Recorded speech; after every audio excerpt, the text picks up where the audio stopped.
Jika kalau dikatakan bahwa negara ini adalah negara hukum, hukum untuk siapa pertanyaannya? Apakah hukum untuk menghukum rakyat yang tidak mengerti hukum, atau hukum itu dijadikan alat untuk melegalkan status quo dan kekuasaannya sehingga rakyat takut, atau memang benar-benar ingin menjalankan dan menegakkan hukum yang sebenarnya?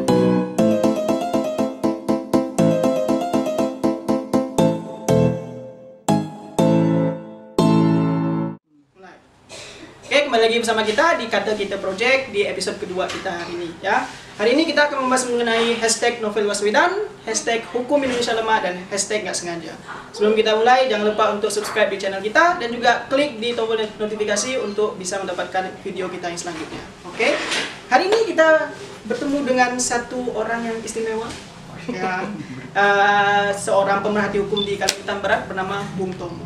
Nah, jadi kan sekarang kita membahas mengenai Novel Baswedan nih, dan juga yang lagi panas-panasnya ini kan mengenai pidana ke orang yang menyiram air keras itu, yang katanya itu hashtag nggak sengaja itu, yang hanya istilahnya itu cuma beberapa tahun, itu 1 tahun atau 2 tahun itu. Nah, jadi itu inti dari pembicaraan kita hari ini, dan juga akan kita bahas ke yang lain-lainnya juga. Oke, jadi kita langsung mulai aja nih, Bung Tomo. Keadilan di mata hukum itu apa sih sebenarnya? Bagaimana sih? Terima kasih Bung Rian, tapi sebelumnya aku mesti klarifikasi dulu. Bagaimana? Saya bukan pemerhati hukum, Apa? tapi suka aja sih belajar hukum ya. Siap. Nah, kalau bicara soal kasus novel, itu sudah berjalan sekian lama ya, 2 tahun lebih prosesnya, tektokan bla bla bla, sampai akhirnya Presiden diminta untuk ambil alih dan segala macam gitu, dan kemudian tertangkaplah yang dituduh sebagai pelaku penyiraman air keras yang mengakibatkan mata Bang Nobel rusak gitu ya. Nah, proses yang terjadi kemudian saat ini sudah masuk persidangan. Masuk persidangan, ini belum ada putusan hakim. Yang sebenarnya belum bisa juga sih kita bicara apakah tuntutannya ini sudah sesuai apa tidak gitu ya. Karena yang berhak memutuskan adalah hakim gitu. Tapi dari kacamata rasa gitu, yang mengerti sedikit soal hukum, agak lucu aja kalau misalnya kemudian jaksa hanya menuntut 1 tahun. Apakah, karena dari kacamata saya mengatakan ini pelanggaran HAM. Apakah dia masuk dalam kategori pelanggaran HAM berat? Iya, karena ada korbannya. Dan apakah ada kerusakan? Iya, ada kerusakan. Kerusakan fisik mata Nobel gitu. Apakah kemudian dia permanen kerusakannya? Iya, permanen kerusakannya gitu. Jadi itu ada pelanggaran HAM. Nah, jika tuntutan jaksa, atau mungkin kalau mau dibuat jok-jokan, jaksanya mungkin lagi latah. Atau jasanya letih ya. Yang menuntut ini bukan jaksa secara keseluruhan, jaksa yang menuntut ini mungkin letih. Bekerja seharian karena dokumen yang harus baca setinggi banyak banget ya gitu, sehingga akhirnya terlupakan bahwa tuntutannya ini 1 tahun tuntutannya. Nah, itu di luar rasa kemanusiaan lah sebenarnya. Tapi apakah benar sih 2 orang ini sebagai pelaku? Dan pertanyaan itu terus mengalir kemana-mana. Benar nggak sih 2 orang ini sebagai pelaku gitu? Kalau saya secara pribadi nggak pernah percaya bahwa 2 orang itu pelakunya. Ya gitu kan, begitu Presiden bilang dalam hitungan sekian hari harus tertangkap pelakunya karena ini menjadi sepublik dan ini bla bla bla bla, tiba-tiba ketangkap 2 orang ini. Benar nggak? Kemudian di TV teriak, yang dituduh sebagai pelaku teriak bahwa saya benci semua Nobel karena dia pengkhianat. Pengkhianat siapa kan? Bahasa-bahasanya itu agak lucu aja sih gitu ya, ngeliatin bahasa orang yang dituduh kemudian tertangkap dengan teriak-teriak sebagai menuduh Nobel sebagai seorang pengkhianat dan segala macam gitu. Termasuk Nobel sendiri juga nggak yakin kok bahwa 2 orang ini adalah pelakunya, dan itu bertaburan di media. Sampai terakhir ketika itu divonis, Nobel bilang bebaskan karena kasihan bukan dia pelakunya. Kan itu yang sampai kemudian untuk mengalihkan isu-isu kasus ini banyak beredar pertanyaan-pertanyaan ke Nobel. Kok disiram air keras hanya mata yang rusak, kulit enggak gitu. Ya secara kesehatan saya nggak berani jawab itu. bisa jawab itu orang yang punya keahlian di situ. Tapi intinya begini, bahwa putusan jaksa penuntut itu sebenarnya di luar dari nalar, di luar dari rasa kemanusiaan kalau saya melihatnya. Dan ini harus diambil tindakan oleh Komisi Kejaksaan atau Kejagung untuk bisa memastikan apakah jaksa penuntut ini benar-benar dalam kondisi sadar, atau dia memiliki tekanan secara psikologis. Nah, ini juga harus dipastikan, sehingga dia benar-benar clear dan benar. Karena kalau enggak nanti ini bisa merusak citra kejaksaan ya, terutama sekali institusi kejaksaan. Kalau soal hukum, ya hukum kita emang udah rusak. Kita nggak tahu kapan mau diperbaiki gitu. Ditambah dengan kelakuan ini, dengan tuntutan jaksa ini semakin menunjukkan bahwa lemahnya hukum Indonesia, lemahnya keadilan hukum yang dikatakan bahwa negara kita berdasarkan hukum. Gitu. Tapi fakta-fakta yang ada hari ini, hukum itu tidak berpihak kepada yang mengalami ketidakadilan.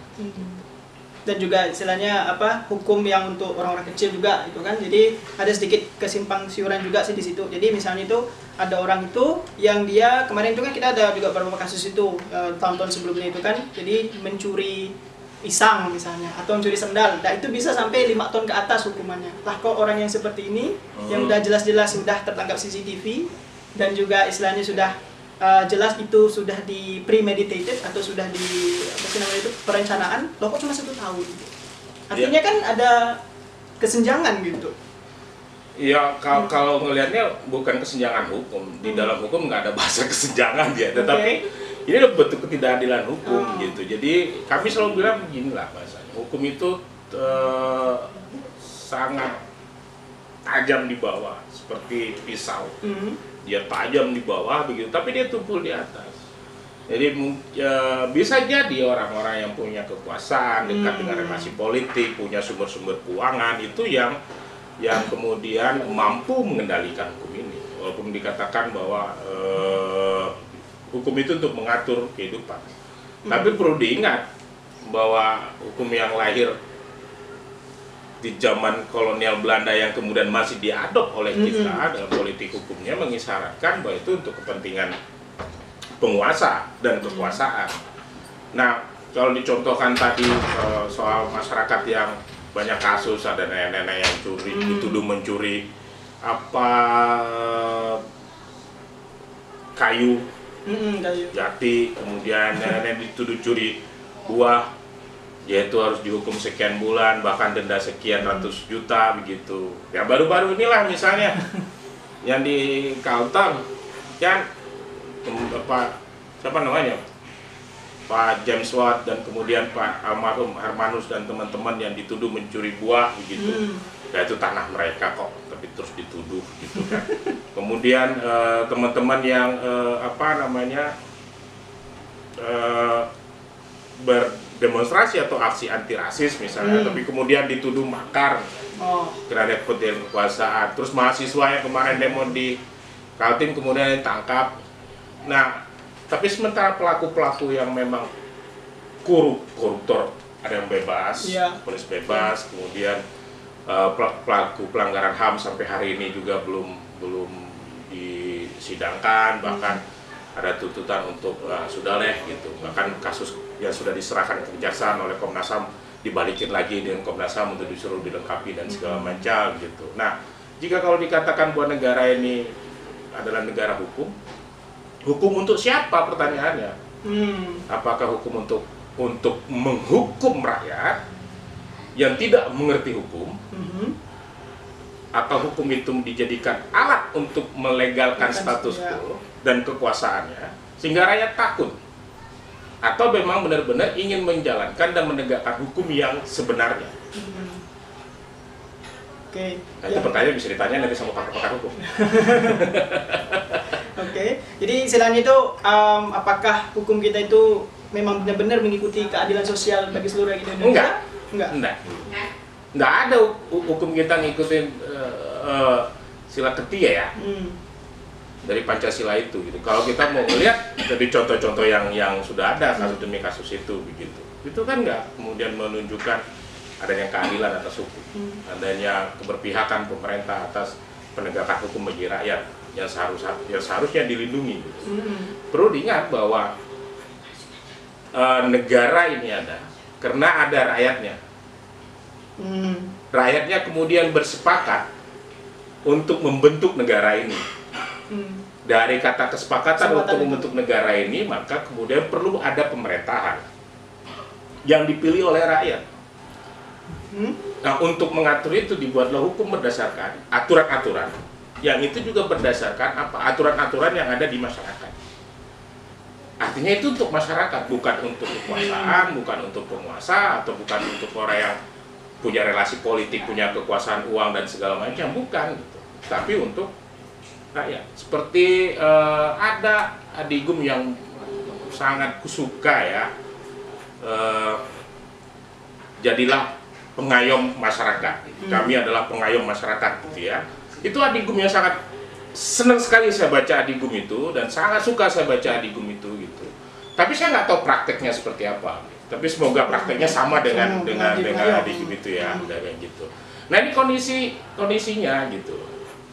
Nah, belum lagi pertarungan antar penegak hukum yang menunjukkan institusi masing-masing yang kami ini untuk menunjukkan dirinya gitu, bahwa harus dihormati. Jadi kalau misalnya dikatakan keadilan bagi rakyat, hukum ini enggak lah. Kasus-kasus itu mengisyaratkan bahwa keadilan itu hanya didapat oleh mereka yang punya kekuasaan, oleh mereka yang punya uang, oleh mereka yang bisa mengatur hukum itu sendiri.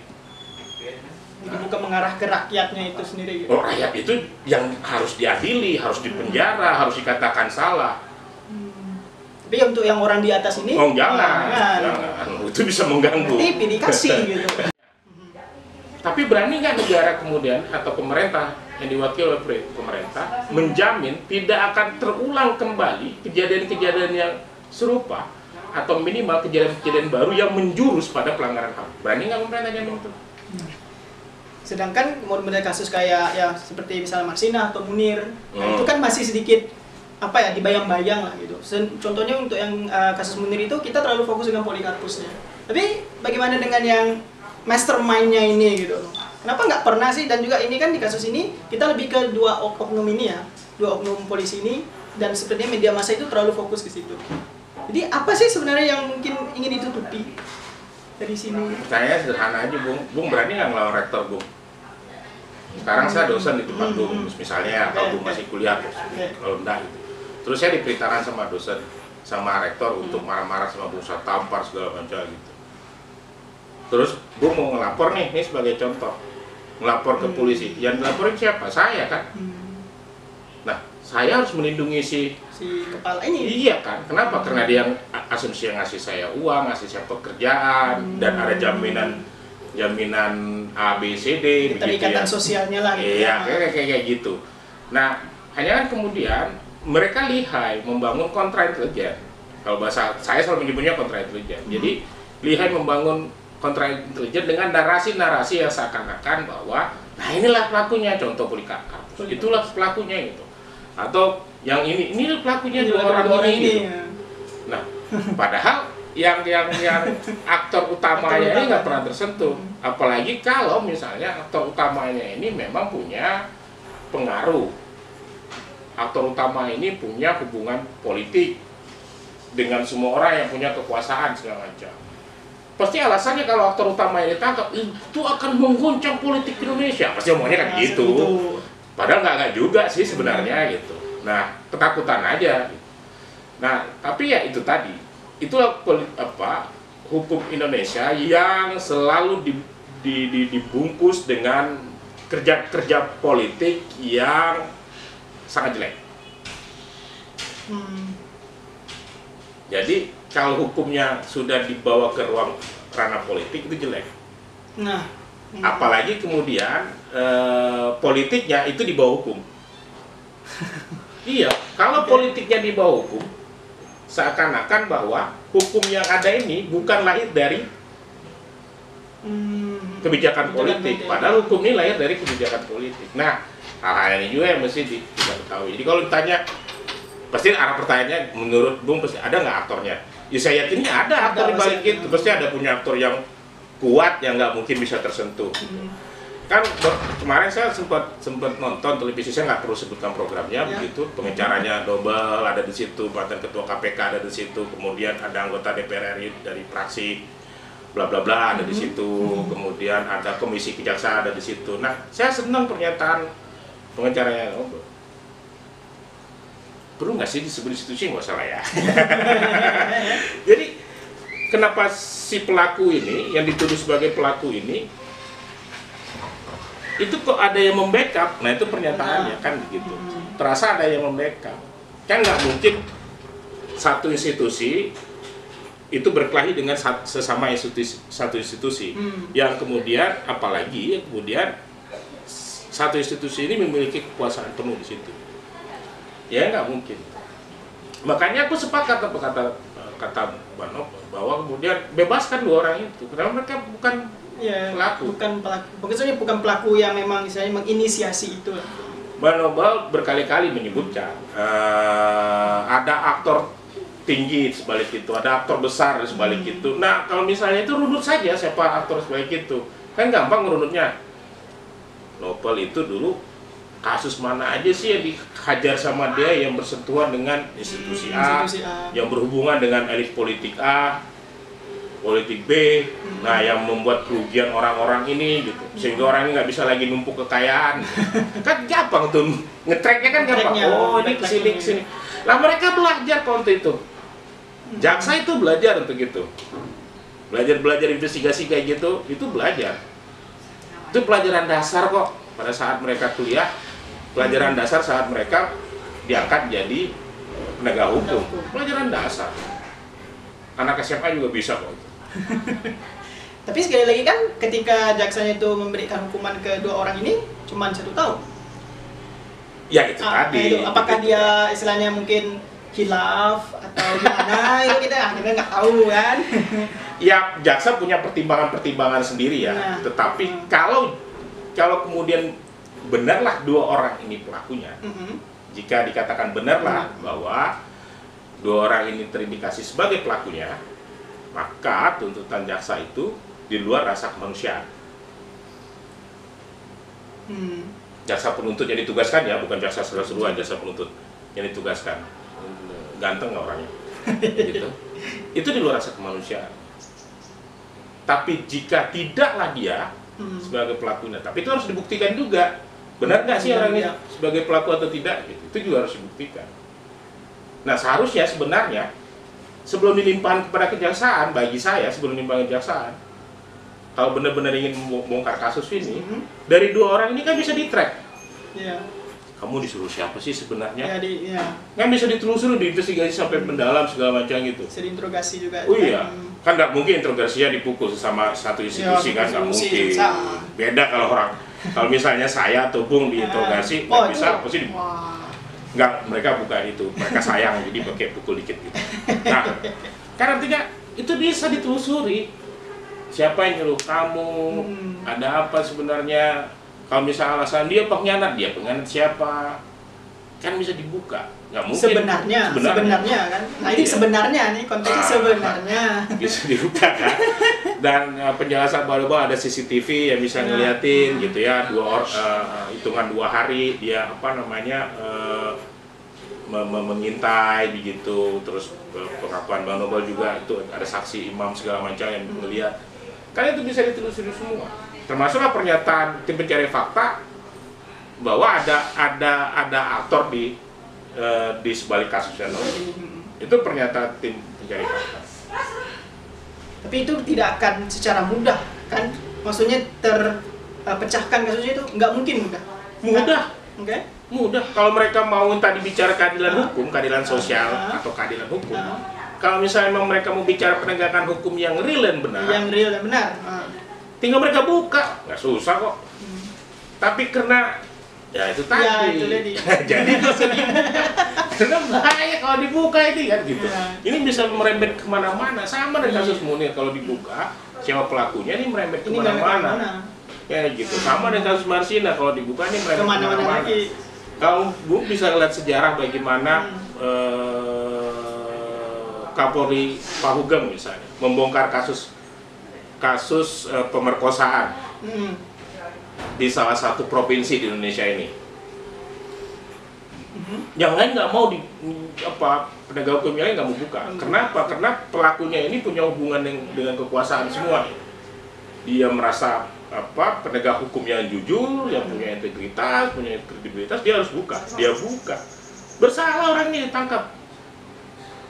Tapi apa nasibnya Pak Hugeng kemudian? Lepas jabatannya kan? Nah, ada yang harus dikorbankan. Ada nggak? Pertanyaannya kemudian, ada yang harus dikorbankan. Berani apa enggak? Melepas kekuasaan yang sudah dinikmati kekuasaan, harta, ya, dan juga koneksi-koneksinya itu. Berani nggak? Kayak gitu. Nah, kalau misalnya memang kita ingin bicara hukum, maka kemudian hukum itu tidak bisa dilepaskan dari kekuatan politik dan keberanian politik penguasa untuk menegakkan hukum itu sendiri, bukan dibalik. Kembali lagi menegakkan kebenaran itulah. Iya. Tapi apakah mereka berani untuk menegakkan itu? Nah, kembali lagi tadi kan kata Bung tadi, beranikah mereka melepas segala macam kekuasaan itu? Berani nggak mereka misalnya udah merasa di posisi yang enak, udah PW bahasanya gitu kan? Jadi udah gitu. Jadi istilahnya itu berani nggak mereka itu? Nah, aku rasa nggak berani. Kalaupun berani 10% lah, paling bisik-bisik lah. Oke, jadi istilahnya itu ya sebenarnya mungkin ada yang berani, cuman berpikir 2 kali, mungkin 3 kali. Aduh, kalau misalnya saya berani, nanti saya hilang ini, hilang itu. Jadi banyak pertimbangannya gitu untuk menegakkan itu. Nah, yang paling melihat itu kenapa itu bisa diulur-ulur, bisa segala gitu ya? Karena tidak semua orang Indonesia, tetapi sebagian dari kita itu suka lupa. Kita suka lupa sejarah. Artinya kalau kasus ini dibiarkan berlalu-lalu bla bla bla, lupa sejarahnya. Iya. Mau contoh kan tadi Bung sudah sampai kasus almarhum Munir, ya. Kasus pembunuhan teman-teman mahasiswa yang sampai hari ini melakukan kamisan, sudah sekian ratus kali aksi kamisan yang sangat terhormat buat bunda-bunda teman-teman saya gitu ya. Nah, ada respon ya, itu untuk melawan lupa. Kasus almarhum Bang Munir, kasus almarhum Marsina, kasus pelanggaran HAM Tanjung Priok, kasus teman-teman mahasiswa, kan itu ada gitu. Nah, kalau bicara penegakan hukum, bagaimana keberanian politik yang dilakukan oleh penguasa untuk membuka itu, menyelesaikan masalah-masalah hukum itu. Jadi lupa gitu. Mudah untuk di divert gitu ya, mudah untuk dibelokkan gitu dengan istilahnya misalnya kalau kasus yang ini kan ada lagi mulailah muncul bintang Emon itu yang misalnya ngomong di Instagramnya itu, di instastorynya nggak usah itu mengenai kasus ini, lalu dia diserang oleh buzzer ini, lalu lah dinaikkan yang kasusnya itu pakai sabu lah apalah, jadi kan ada sedikit penyimpangan isu gitu. Nah, itu hanya mau betul, itu mau ngalihkan isu saja. Kalau misalnya dilihat dari ini kan akhirnya orang fokus ke si bintang Emon itu. Si bintang Emon ya, tapi bagus juga Emon makin terkenal kan sebenarnya. Iya, makin terkenal. Ya. Tapi hati-hati juga Emon tidak bisa balik sendirian ya. Dia dikawanin gitu. Nah, tapi kan itu pengalihan isu. Nah, kebiasaan di kita kayak begitu. Kebiasaan kita tidak mau menyelesaikan satu kasus hukum atau masalah hukum sampai itu. Nah, kemudian kalau dia menyentuh pada persoalan kekuasaan, persoalan kepentingan ekonomi, penguasa dan segala macam, itu terkadang pasti akan ada skenario lain yang sudah mungkin disiapkan sebelumnya. Bisa jadi. Jangan hanya bicara seakan-akan bahwa saya untuk rakyat dan selalu bicara untuk rakyat, atau bicara selalu ini kita bekerja untuk rakyat, kerja begitu. Saking yang kerja lupa bahwa rakyatnya saat ini sedang kesusahan, menghadapi banyak masalah, tuntutan hukum yang bukan mereka pelakunya. Jadi istilahnya itu mungkin sekali lagi ngomongin lupa lagi, mungkin yang di atas ini lupa juga ceritanya. Jadi ketika dia istilahnya berkoar-koar di lapangan gitu ya, oke saya akan berjuang untuk Anda. Jadi apapun ini untuk Anda semua. Tapi padahal ketika dia sudah di atas, oh ini soal saya. HAM itu kalau isu hak asasi manusia itu pada saat pertarungan politik atau ini itu paling enak untuk digoreng dan paling enak untuk mengambil simpati orang. Soal kemiskinan itu paling enak untuk mengambil simpati orang. Soal keadilan sosial itu paling enak untuk mengambil simpati orang. Soal kemudian prakteknya seperti apa, yang penting saya terpilih dulu. Saya terpilih dulu gitu. Yang penting ini saya dapat dulu begitu. Nah, nanti kan pasti akan benturannya, saya tidak bisa melaksanakan ini karena ada aturan undang-undang yang mengharuskan. Mulai mengatasnamakan undang-undang lagi. Di awal kemarin bicara atas nama rakyat. Bukan atas nama undang-undang. Oke.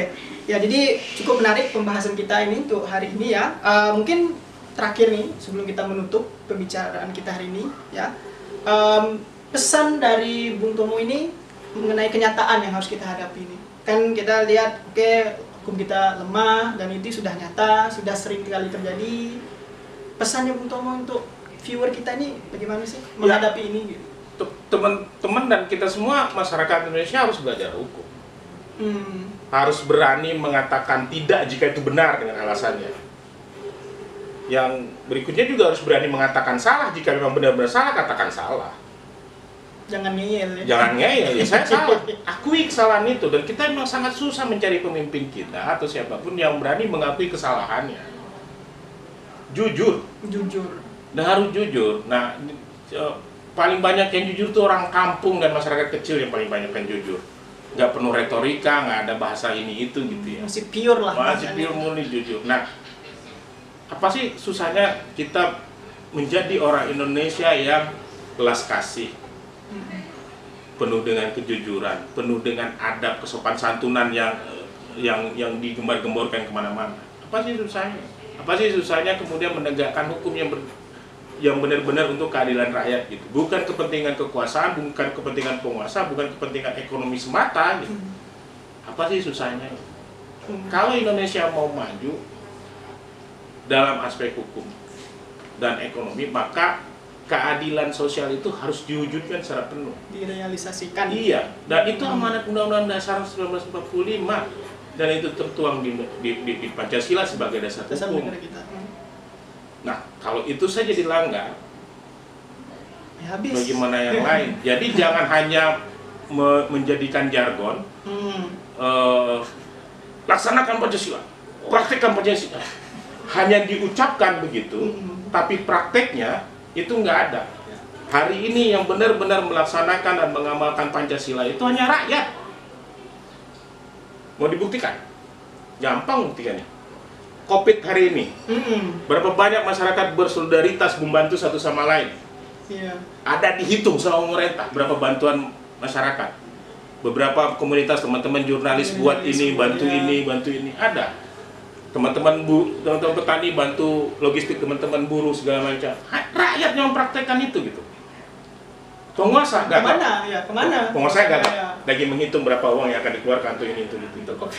Ya, tapi itu baik gitu. Nah, pesanku itu bahwa kemudian jika ingin kita berjalan secara baik, keadilan atas hukum itu berjalan secara benar, jadilah penguasa yang jujur. Jangan takut dengan orang-orang di sekeliling yang memang punya kepentingan ekonomi dan punya kepentingan macam-macam gitu. Dia dipilih dan kita memilih untuk dia menjadi penguasa, maka dia harus berpihak dan bekerja untuk rakyat. Siapapun, mulai dari presiden dan semua sampailah kepala desa. Jadi kepala desa juga nggak boleh sombong. Dia bukan dipilih bupati, ngapain takut sama bupati? Dia bukan dipilih sama camat, dia dipilih sama rakyat. Rakyat desanya itu. MPR DPR dipilih oleh rakyat. Jadi dia bekerja untuk rakyat. Walaupun sekarang semuanya sudah full menjadi satu koalisi, gitu kita juga bingung. Ya, saya ingin mengatakan jujurlah. Jadi orang yang jujur dan berani mengaku salah. Lepaskan ego itulah. Iya. Nah, itu ajaran kita, Kos, yang katanya sebagai orang timur. Terima kasih, Bu. Oke. Terima kasih kepada Bung Tomo. Wah, luar biasa sekali, guys. Jadi kita udah bahas tuntas ini. Sebenarnya nggak ada tuntas-tuntasnya sih kalau kita ngomong, mungkin bisa 2 jam gitu ya untuk bahas ini. Tapi seperti itulah sekilas mengenai topik kita hari ini. Jadi sekali lagi kepada teman-teman yang nonton dan juga kepada para penguasa-penguasa ini yang menonton lah misalnya ya. Jadi jangan lupa kalau Anda itu from the people by the people and for the people. Jadi itu kalian dari rakyat, kalian kerja untuk rakyat, dan hasilnya itu ya untuk rakyat lagi. Jadi itu perlu diingat lagi lah. Jadi jangan lupa, gitu aja sih. Karena masalah kita ini di Indonesia ini ya sering lupa, seperti itu. Jadi terima kasih guys, dan see you on the next video. Bye.